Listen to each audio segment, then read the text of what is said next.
Everybody join in this melody. Let us unite, let us unite. That's the only way we're gonna be free. Unite, let us unite. Everybody singing this sweet refrain. Let us unite, let us unite. Sing this melody till it gets in your brain.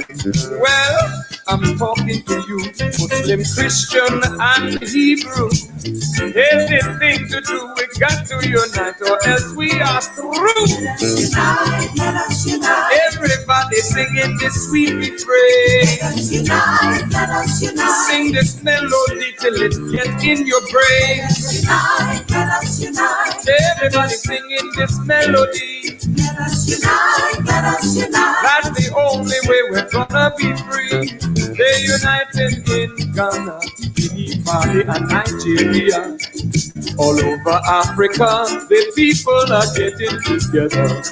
They're even uniting in Uganda, Kenya, Tanzania, and Angola. And Rumor Station will light the world over from Cape to Cairo, one Africa.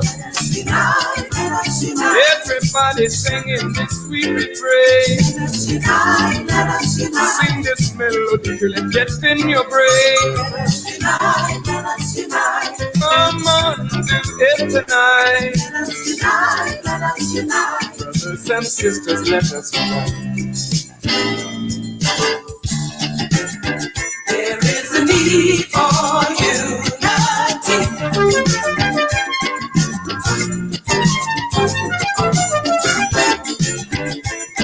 The best for you and me.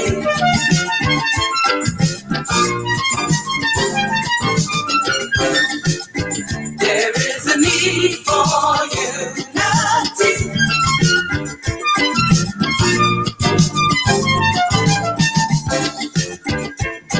The best for you and me.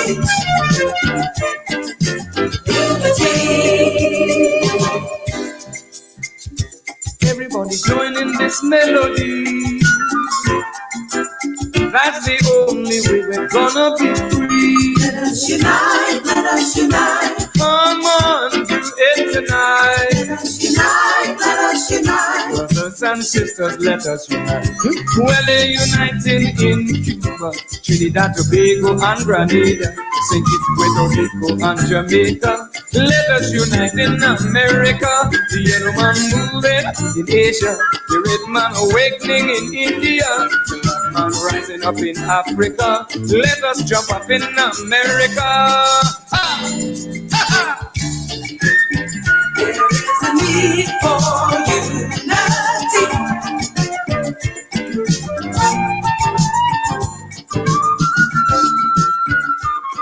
The best for you and me.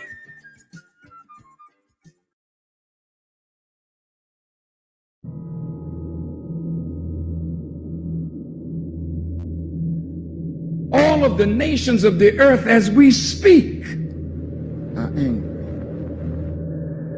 They're angry because governments cannot suffice the needs of their people.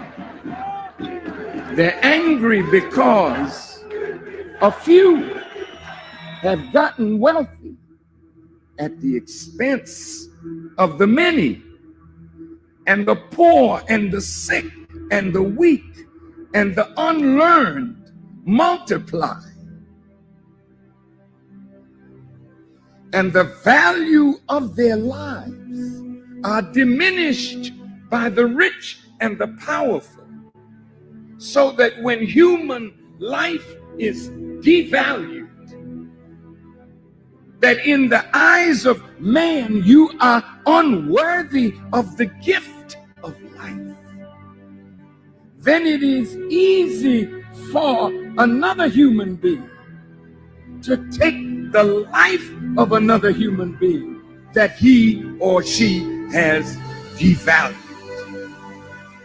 Black life in America is devalued. Hispanic life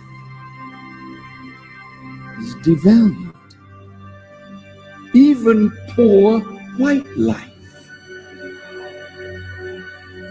is devalued. There's a way that I have to behave. I'm free, but I'm not free to rob you of yours.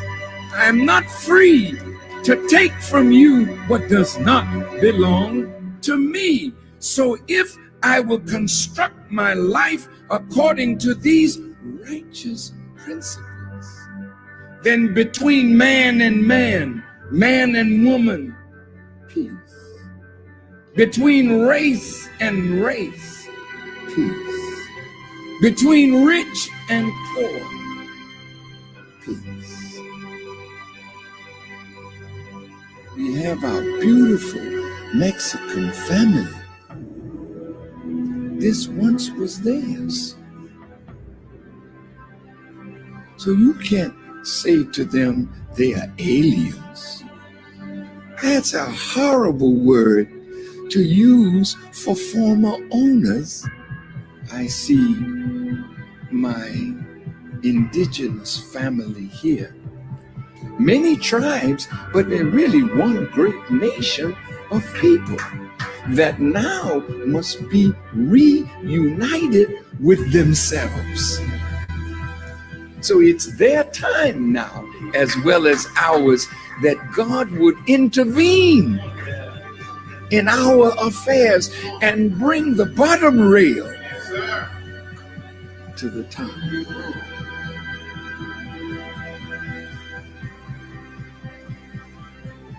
The government is not rehabilitating soldiers. When they send you away to kill.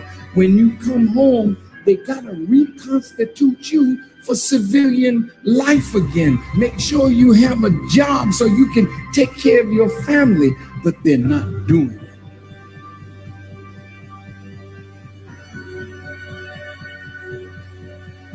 The Honorable Elijah Muhammad says, a woman can do anything that a man does, and the only thing he forbids the woman to do is the thing that degrades her.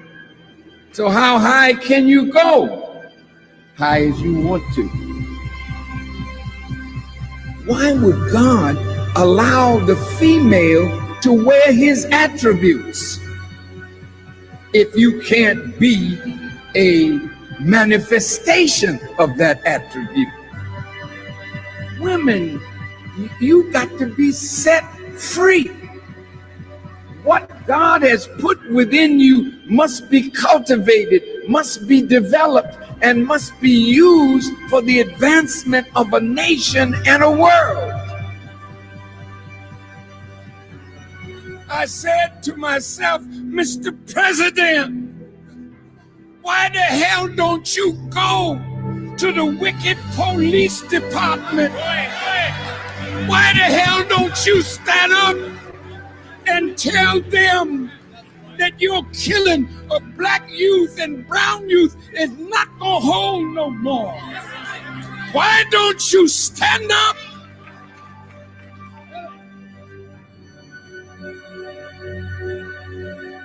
God's word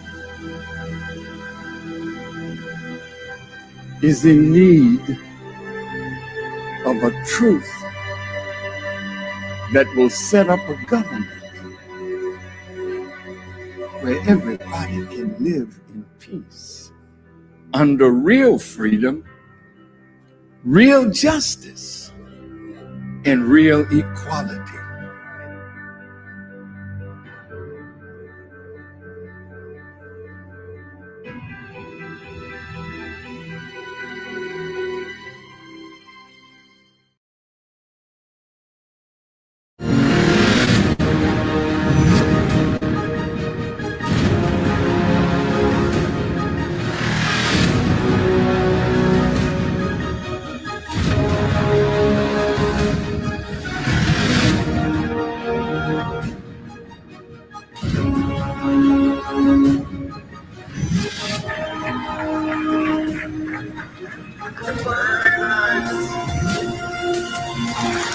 All the world will hear about us.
Hello, Mind Valley community. My name is Jim Quick with Quick Learning, and I'm here as always to help you to learn quickly. One of the questions in the community that we get is, Jim, what do you do every single morning to jumpstart your brain for greater success, greater levels of focus, greater levels of productivity? So I'm going to walk you through my morning routine.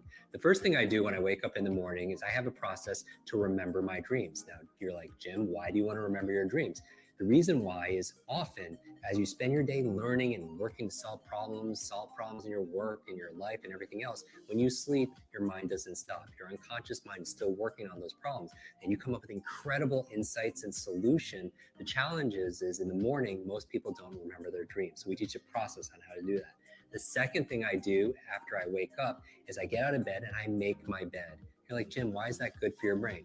Two reasons. Number one, clean environment is important for you. Like, when you clean off your desktop, you clean up your office, your bedroom, you have a clearer mind. The second reason why is I want to start my day with success, because how you do anything is how you do everything. So you start with excellence. Take 2 minutes, make your bed. And it's really great because when you come home at the end of the day, you come back full circle back to success.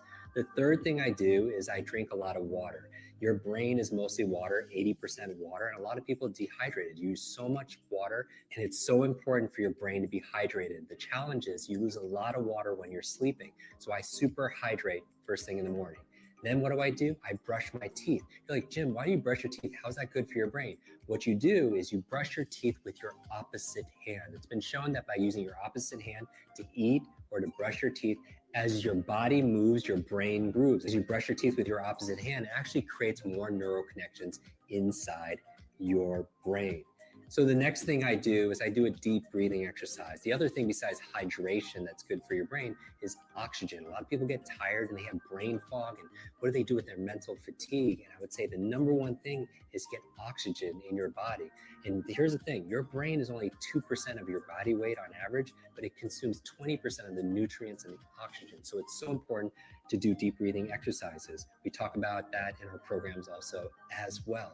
What's the next thing I do in my morning routine? I make myself some tea. I make what I call a brain tea. It has gotu kola, ginkgo biloba, it has lion's mane, it has some essential fatty acids that are there. Really good ingredients that boost my focus and my memory. Now, as I'm drinking the tea, what am I doing? I'm actually journaling. Because if you want to boost your brain power, it's important to take notes. And I do a whole process where I teach you the best ways of taking notes and making notes to be able to plan out your day and also to be able to write the things that you're most grateful for. So I go through this gratitude process in my journal because I feel like your brain really thrives on gratitude. Because if you can't appreciate the things that you already have, you're not going to be given the things that you really want. So why do I focus on gratitude first thing in the morning? Well, I have my vision board and then my goals, everything that I want, but I also have a gratitude board, the things that I'm most grateful for in my life. And if you want to feel instant gratitude, just count all the things in your life that you have that money can't buy. Gratitude is also good for your brain. There was a cover story on the cover of Time magazine on these super nuns who are living 80, 90, and above. And I want to find where's their longevity coming from? Half of it had to do with their gratitude, emotional faith. The other half had to do with they were lifelong learners. So those two things combined are very, very powerful. After that, I'm drinking my tea, I'm writing in my journal because a lot of geniuses write in journals, right? Leonardo da Vinci, Einstein, Marie Curie, all these journals. And they want to do these studies, say, are geniuses writing in journals because they're geniuses? Or is it the opposite? It's because they're writing in journals that they become these incredible geniuses of their field.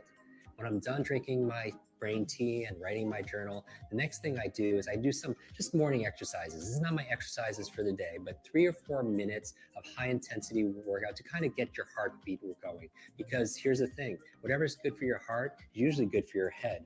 Because when I'm getting my heartbeat going, what's happening is I'm getting more blood flow to my brain and more oxygen. And that's very, very important.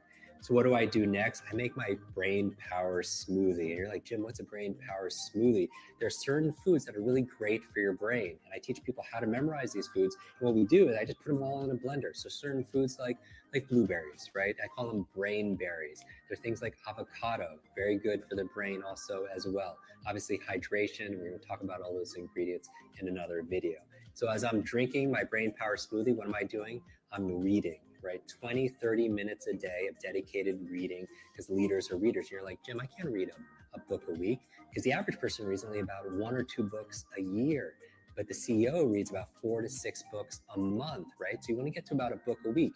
So remember, first you make your habits, and then your habits make you. Design the first hour a day to be brain friendly, and you'll win the rest of the day.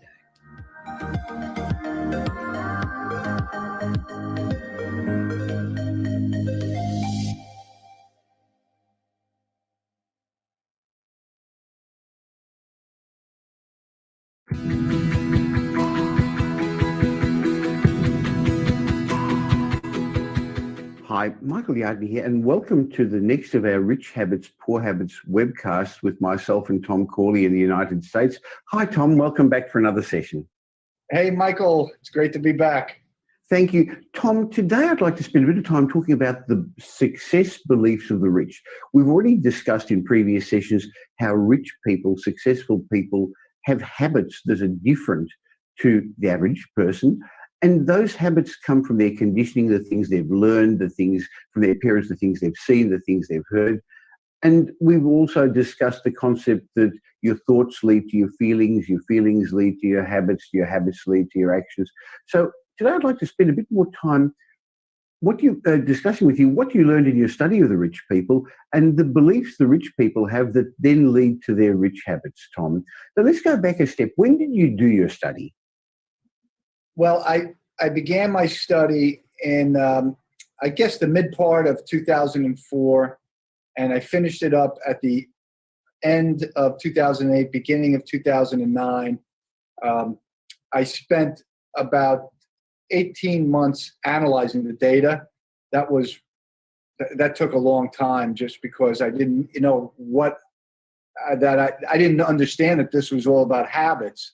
So when I finished analyzing the data, I realized, my gosh, this is all about habits. So it took some time to put that data together. So what you were really doing was trying to understand what your rich and more successful clients in your CPA practice were doing differently to the average person who hadn't achieved what they aspired to. Is that correct? Yeah, I just wanted to answer one question, and that was, what is it that rich people do from the minute they wake up in the morning to the minute that they go to bed? And what is it that poor people do, the same time period? And I wanted to cover, the entire day. And so I had to ask all of these questions. I ended up asking about 52,000 questions during my study and gathered an enormous amount of data. Well, you've created some top-selling books, and you're on all the blogs and the TV programs in the United States. And I know you came to Australia recently, and you wowed them, and you're a #1 bestseller on Amazon in Australia. So let's dig a bit deeper now and understand some of the beliefs the wealthy people have got, the rich people, the successful people have got, and they've learned them from their parents, because I guess the apple doesn't fall far from the tree, does it, Tom? No, it doesn't, Michael. And it's because for the most part, beliefs are unconscious programming. We inherit them from our parents, from our family, from our neighborhood, from our environment, from mentors. So we're picking up all of these beliefs from all over the place, but primarily from our parents. And what I found in my research was that self-mades, who are individuals that either came from poverty or from the middle class, were somehow able to eliminate their old negative limiting beliefs and adopt new success beliefs, what I call success beliefs. And they used a couple of strategies to do that, which we'll get into, but they have certain specific beliefs that they adopted that I found in my research. Is this part of the reason the rich keep getting richer, because of their home environment and the programming they get from their parents, Tom? Yeah, I think parents are actually the cause of wealth and poverty in the world. I really believe that after my research. I think that they instill in their children certain habits, certain beliefs, and then the children take those habits and beliefs with them, and into their adult lives, and unknowingly either are able to succeed or they end up failing, which is 95% of the population struggles financially. Now, of course, this is no judge of people. We're all very important, and we're all as valuable as the other. So and our parents are instilling the best values they can. I know my parents tried to instill great values in me regarding morality and dealing with people and giving to charity, but because they weren't wealthy themselves, they couldn't instill in me what I would be calling wealth habits or wealth thoughts. But I think the other thing I've learned over the years, Tom, is it's never too late. You can still get new beliefs. You can get rid of bad habits, can't you, Tom? Oh, you sure can. And we'll talk about, the strategies on how to change your beliefs, because there are definitely specific strategies I uncovered in my research that, make fast track your reprogramming, Michael. Okay, so let's start with some of those success beliefs now of the rich and how they're different to the poor. Let's go through a couple, please, Tom. Well, okay, so one of the things I found is that wealthy people have this belief that they have to learn every single day. And they do this primarily by reading, but there are other ways that they do it too. The new, these podcasts are a new thing now. They're very popular. Webcasts or videos that like we're doing right now. So the wealthy people or self-made people, they are learning every day through TEDx talks, reading inspirational books, reading books about other successful or self-made individuals. So that's one of the beliefs. I have this desire to learn and grow every single day. Tom, I've found a common belief amongst wealthy people is that they believe they're in charge of their life. They're the pilot of their life, while the poor people tend to be the passenger, and life happens to them because of the government or the bad education system or the tax system. So I know one of your results, one of the results of your research was that the wealthy people are responsible rather than being a victim.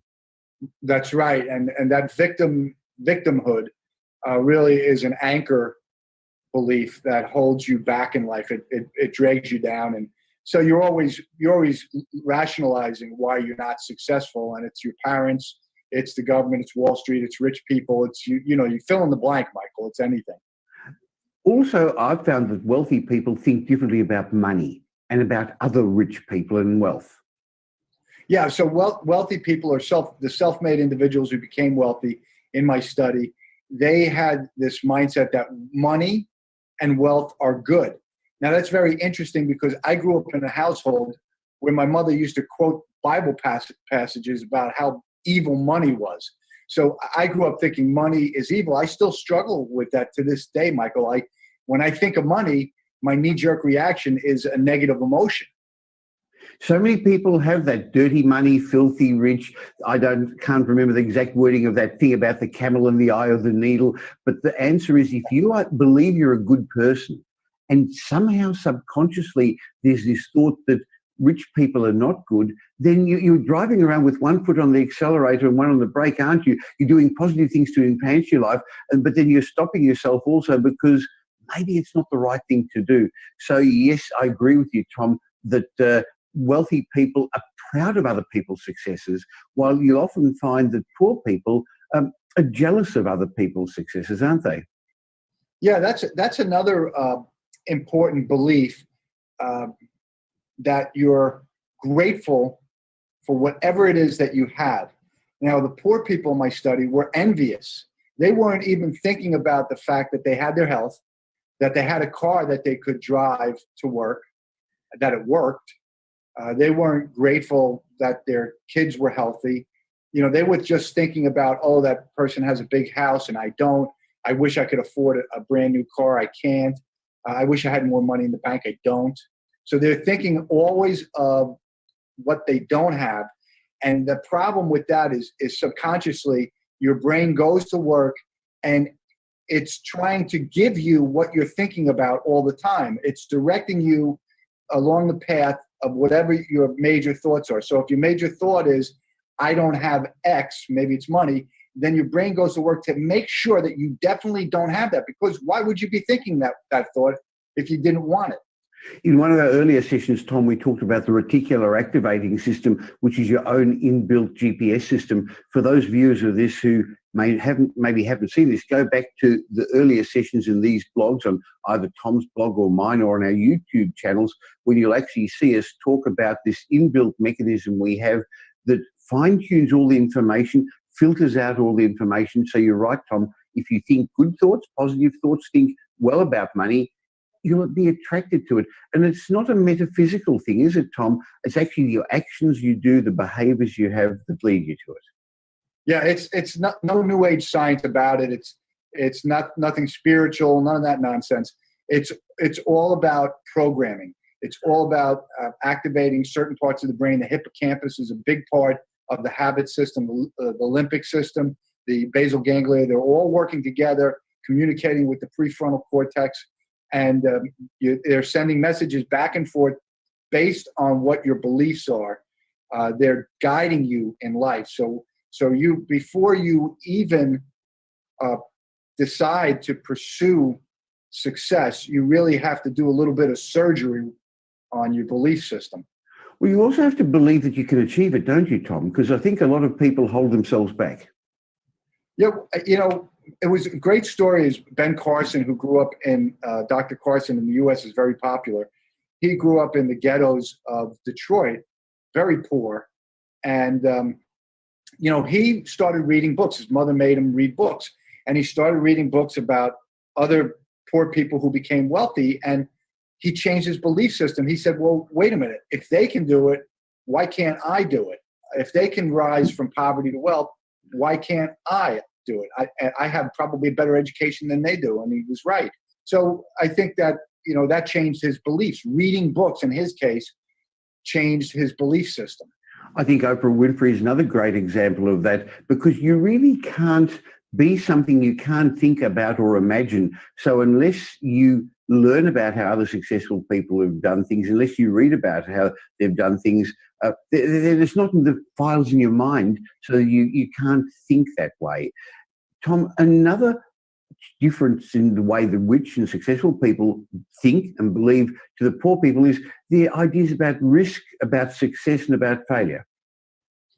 Yeah, so what I found in my research, Michael, was that you cannot become successful unless you take risk. And I'm not talking about reckless risk. I'm talking about cautious risk. It's calculated risk. It's risk that requires that you do your homework, that you do all of the prep work, that you dot your I's and you cross your T's, and then you dive into the pool. So you have to take cautious risk. And oftentimes that cautious risk requires that you take on debt.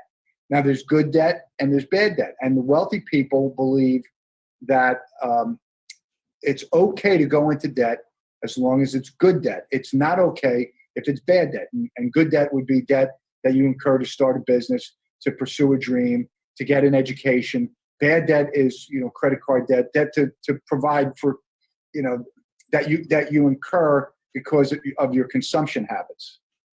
Sure. So we were taught by our parents not to take on debt. This is, again, the programming, but they haven't characterized the difference between good debt, which is buying an investment, buying stocks, buying real estate, that's going to be an appreciating asset, as opposed to depreciating assets like the next fancy car or the latest plasma TV screen.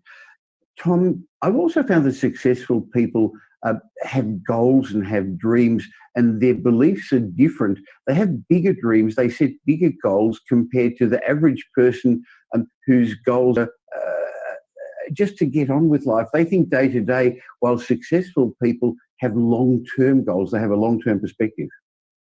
Yeah, so I in my research, I found that wealthy people pursue their dreams, or they pursue some major purpose in life, or they pursue some stretch goal, whatever it is. Like a stretch goal would be to get your certified public accountant license. That's a hard thing to do. So that's a stretch goal. It's also a dream. So stretch goals can be dreams. And what I also found was once they define their dreams or their major purpose or their stretch goals, they start building goals around those dreams, that purpose, and those big, huge goals.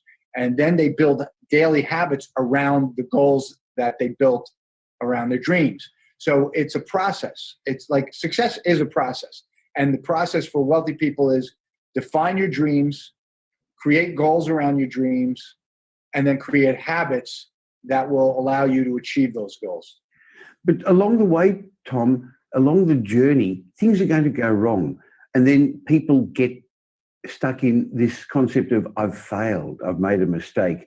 I've noticed that successful people think very differently than the average person about what some would call failures and others would just see as a little obstacle. Yeah, actually, the wealthy, 27% of the wealthy in my study failed at least once in business. And then, of course, they're wealthy. So what did they do? They picked themselves back up and they went at it again. The thing is, Michael, we're programmed at an early age to run away from risk and from failure. Our education system in almost every country and in almost every culture, they teach you and then they give you exams. And then if you fail, you get a bad grade. And if you fail enough exams, you get a failing grade. And then you have to go back to your parents and you have to explain to your parents that you failed. So you're getting all along the line, you've got this whole retribution that's caused by failure. So we're programmed to run away from risk and failure. Wealthy people somehow are able to shake that off, and they don't care. They're going to pursue something. And in most cases, it's a dream or a major purpose or a life goal. And if they fail, they're going to pick themselves up and they're going to go at it again. The failure is really nothing more than a learning experience. It's what did I do wrong and how can I avoid it in the future? So they learn from their failure. We've been taught, as you say, bad habits, bad thought processes about failure because you're not as successful as other people in the class. I think when you and I went to school, we were graded even more so. Nowadays, it's inappropriate to grade some children or not to be good at sport or things like that. But the trouble is we have learned these habits and these thought processes that failure is bad when in fact it's normal. It's part of normal life. A young baby fails at walking and gets up again and falls and gets up again. Tom, I know in your personal life, I know some of your life story, you failed and you've picked yourself up. Personally, I've ruined my personal life, my first marriage 20 years ago. I've made lots of business mistakes. And over the years, I've made lots of investment mistakes, but probably not as many in the last 10 years or so. But every time I've failed, I've actually picked myself up. And Tom, I think some of my biggest successes have occurred after I've been down at the lowest point in my life, Tom. Yeah, that's really a good point, Michael, because when you fail, that is a moment when you are the most truthful with yourself. You've been humbled, and now you're looking at things with not with rose-colored lenses. You're looking at them with clear lenses, and you're at the truth. You're after the truth. So failure causes you to clear away the chalkboard and look at exactly what it is that caused you to fail. It's a humbling experience, but it does allow you to have greater insight into yourself and what you did wrong. It allows you to be truthful to yourself. And it's a really terrible experience to go through at the time, understandably, because nobody likes that emotionally and psychologically. But having said that, if you look back, as I have, as you have, as if our viewers now look back in their life to see what's actually gone on and when they've had their biggest successes, next time you have a failure, maybe you look at it in a different way. Because I think successful people believe that they can do anything they put their mind to, while the average person, the poor person, they're bound in by they're boxed in by the boundaries of their mind and their thoughts, aren't they? Yeah, the wealthy believe that they can overcome any obstacle. And that's a belief, that's a core belief, that there isn't anything that can be thrown in their way that will stop them from pursuing whatever it is that they're pursuing. And that's important because overcoming those obstacles forces you to grow and learn. And that growth stays with you forever. So you become a different person because of the failure, the mistakes, and the obstacles.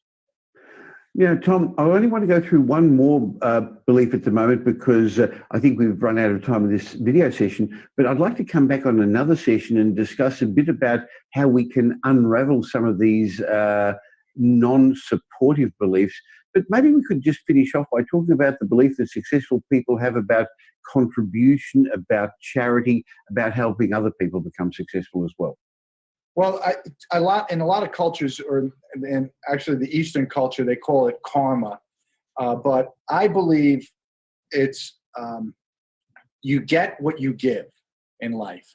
And the wealthy people in my study, they considered themselves to be of service to others. They wanted to help others, to improve others' lives. They wanted to exceed the expectations of others. And they really believed that their purpose on life, besides pursuing their dream, was to improve the life of other human beings. So that's a big overriding purpose, maybe a mantra, but it fits into their dream pursuit, because their dream is most likely intended to benefit society in some way, right? So that it's important for them to really believe internally that, and they do, the wealthy, that they're there for a purpose, and that is to improve the lives of others. Fantastic. So, Tom, thanks for sharing your thoughts and the results of your research. There's lots more information in your great books, Rich Habits and Rich Kids and How to Change Your Habits, in your daily blog at richhabits.net. And I write a lot about the psychology of success in my blog at Property Update. And we'll come back again. Can we catch up again next week, Tom, and have a bit of a chat? Next week, I'd actually like to talk a bit about, follow on what we started to say today about the goals and the dreams, and how rich people convert their goals into, I apologize, how rich people convert their dreams into goals. But we definitely have to come back and talk a bit about how to undo those unproductive, unsupportive habits as well. Thanks for your time again, Tom. Thanks, Michael. It's great to be here. Great.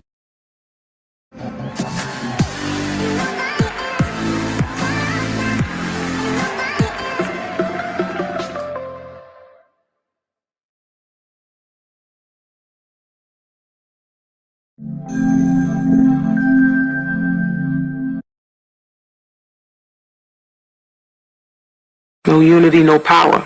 White power for white people. Black power for black people. 1967. The Black Panther Party. The movement. Freedom. Let's talk about freedom, freedom, freedom. We will not bow down to racism. We will not bow down to injustice. We will not bow down to exploitation. I'm gonna stand.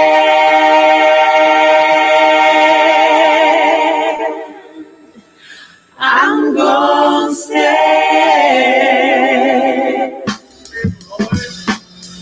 Now this is time for free your mind and your soul. Yo, our story has never been told. Ladies, you got to demand what you want, and what we want is respect, right? Come and take a walk with me, closer walk with me, see what only I can see. Sisters, check this. Watch this. Turn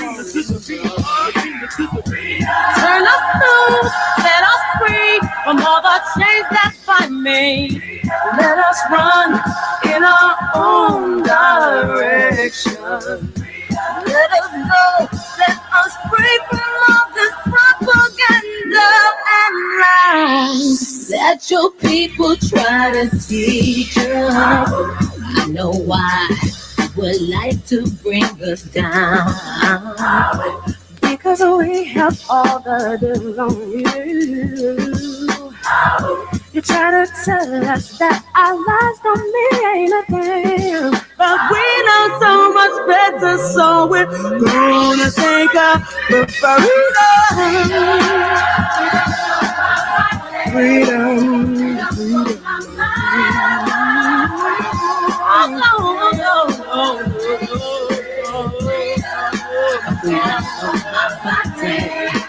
Freedom for my mind, freedom for my spirit.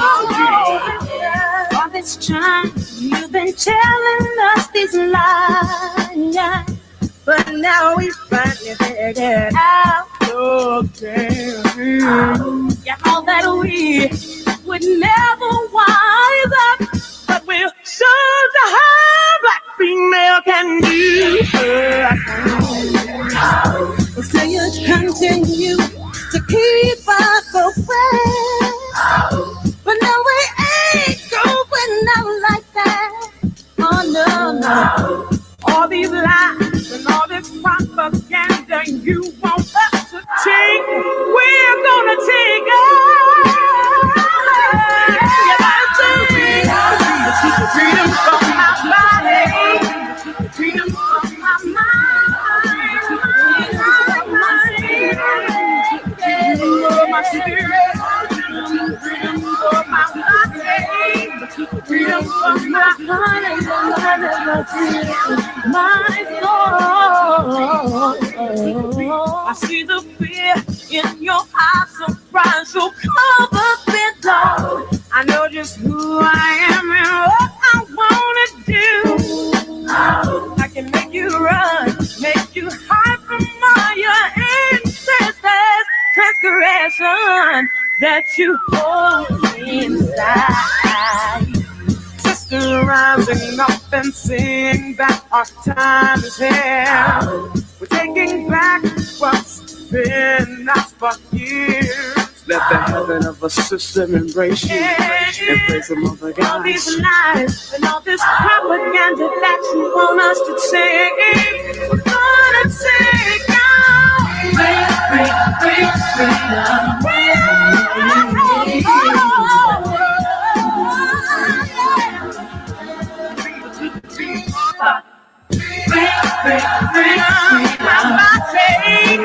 Freedom from my mind, freedom for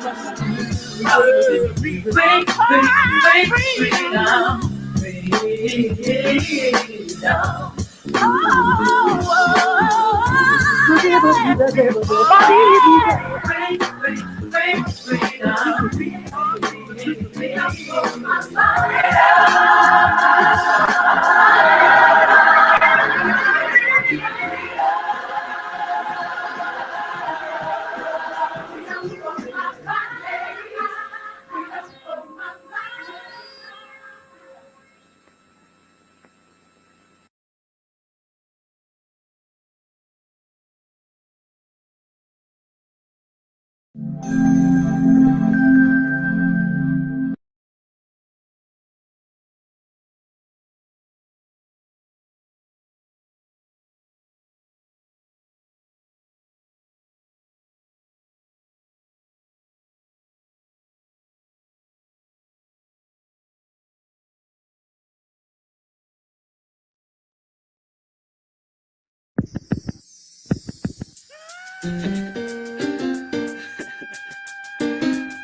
I got no time for fake ones. Just sip some Cristal with these real ones. From east to west coast, spread love, son.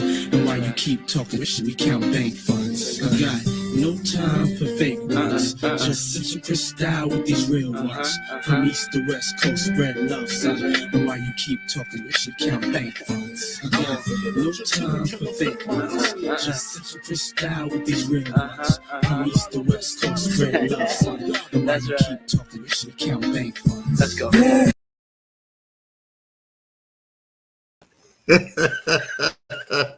Boy, I bet we're going to have a good huddle this morning. I can't wait to hear some of this recap. Ready for Revolution, Peace, and Power. This is your brother and friend, Brother Eric Trey Muhammad, directing all of us over to the mighty Freedom Call tonight with Mr. Ty Best, 10 p.m. Eastern in the United States. How to dream big. It's a mindset. It's a mind shift. There's some tools that are required. And Mr. Best is going to give those to us this evening. So make sure you all know on GoldRocks, www.goldrocks.info is the platform. Tonight's Freedom Call, Mr. Ty Best, How to Dream Big, 10 p.m. Eastern. And of course, you know the deal. Classes in session every Monday through Saturday, sometimes Sunday, on the various Facebook pages. We are Farrakhan that decided to work for us today. Thank you, Facebook. We have the Eric Trey Muhammad Facebook page that decided to work today. Thank you again, Facebook. but I want to direct all roads to our YouTube channels. Our YouTube channels can be found effectively and conveniently in cyberspace. The YouTube channel is a channel that allows for categorized, chronicalized programming, meaning it's the ultimate how-to-do channel. You can go to youtube.com and pretty much find everything that you need, from fixing a headlight, hint, hint, wink, wink to those who know, all the way to how to build your wealth. Okay, it's a great tool for personal development. It's a great tool to enhance. It's a great tool to educate. So we encourage all of you to go to our YouTube channel, Believe TV, hashtag Team Believe. How you get there is relatively simple. You just go to our YouTube channel. Go to youtube.com. When you go to youtube.com, you'll find a search bar. In that search bar, just type in Believe TV, hashtag Team Believe. You'll see this logo. Here's an expanded version of it. You want to make sure that you're in place for everything we do in the world of Wealth Builders Worldwide, in the world of Team Believe. We would love for you to subscribe, like, and share that particular channel and platform. 1,000 subscribers allows us to continue to expand. We have expansion on our mind. We have programming in the can, and we want to move it forward. But we want you to do your part. Subscribe to Believe TV, hashtag Team Believe YouTube channel. And of course, the way to change the nature of our experiences is to change the nature of our thoughts. So I encourage all of you each and every day to expand the mindset, create a mind shift. Join us on GoRocks. www.gorocks.info is our platform where we do everything related to Wealth Builders Worldwide. In particular, 10:45 a.m. Eastern, 7:45 a.m. Maui Pacific time, we have the mighty power call. That power call occurs on our platform. Again, www.gorocks.info. That password is private. That's why you need the deciphering code. That's why you need a little Jim Quick in your life, so you'll know exactly how to get a hold of that password. I'll give it to you right now. Get in touch with the one who introduced this opportunity to you. In this instance, it's those two sisters. Shout out to Sister Damawi. Shout out to Sister CC Mahone. And get with those who know this understanding, have this understanding about the freedom that's within our grasp, and make sure you get a hold of it. So again, 10:45 a.m. Eastern, 7:45 a.m. Maui Pacific time on GoRocks, you're going to find the amazing power call. Then at 12 noon, you're going to have the Wealth Builders Worldwide presentation, the GS Partners opportunity. You want to drive everyone to the 12 noon presentation. You want to come back at 9 p.m. on the same platform for another dynamic presentation from Sister Primetime herself, Mrs. Dion Stevens. And then at 10 p.m. this evening, no time for fake ones. We're going to sip some mint tea with some real ones. We're going to be with Mr. Ty Best, CEO and founder of Wealth Builders Worldwide, and his Freedom Call discussion tonight, Dream Big. And then we also want to recognize that you are always in need of tools. All of us are always in need of tools. We are in need of tools. So if you're new to Wealth Builders Worldwide, if you're new to GS Partners, if you need help getting started, learn and get your questions answered at our onboard live training that occurs each and every Sunday morning, 11 a.m. Eastern in the United States, from the Believe TV, hashtag Team Believe YouTube channel. The numbers gentleman, Mr. Mike Johnson, the master trainer, Miss Nicole Nikki Knox. You will find their excellent and most extraordinary trainings that they provide in such a limited space of time. So come with pen, come with paper, come with the ability to take notes. And then, of course, you can always subscribe to Believe TV, hashtag Team Believe, and get those trainings live in playback recording. We also want to direct your attention to that supplement that's yielded tremendous success for many people around the world. That supplement is known as Paximune.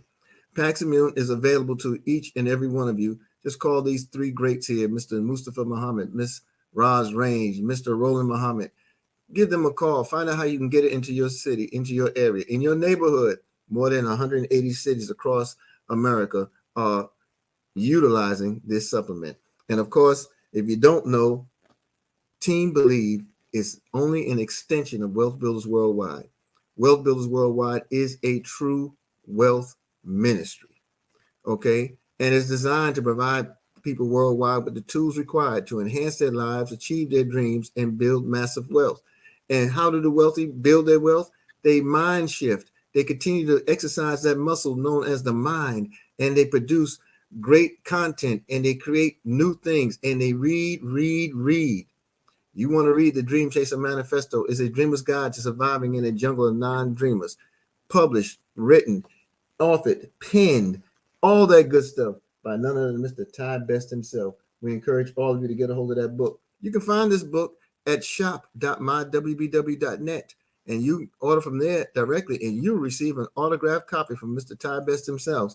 Or you can download through Amazon.com and get a downloaded copy. Make sure you position yourself to get yours today. And what more can I say about what's about to occur? Because it's going to be a hot time in the old town today. Man, I can't wait to get this Believers Huddle to hear our thoughts on what occurred. I was very excited over this presentation this morning for various reasons. I want to hear where you are in this great dynamic. Tools training will be Thursday night. That's correct, Mr. Wiggins. And we'll have that information available for you tomorrow. It's all on Gold Rocks. Thursday night, 10 p.m. Eastern.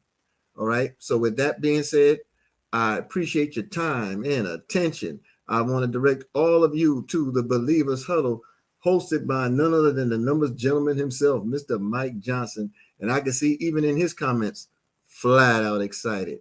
I saw you try to do your best Demawi voice there today. You did a good job, brother. He bopped it. Y'all shouted out for Mr. Mike Johnson, bopping in the name of Demawi, bopping in the name of love. That's what we're talking about.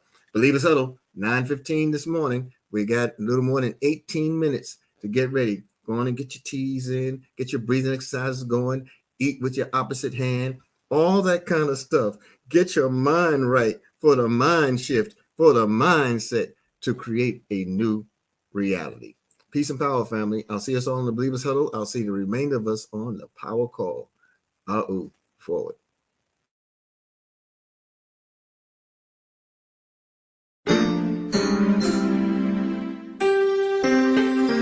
I believe.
Bye.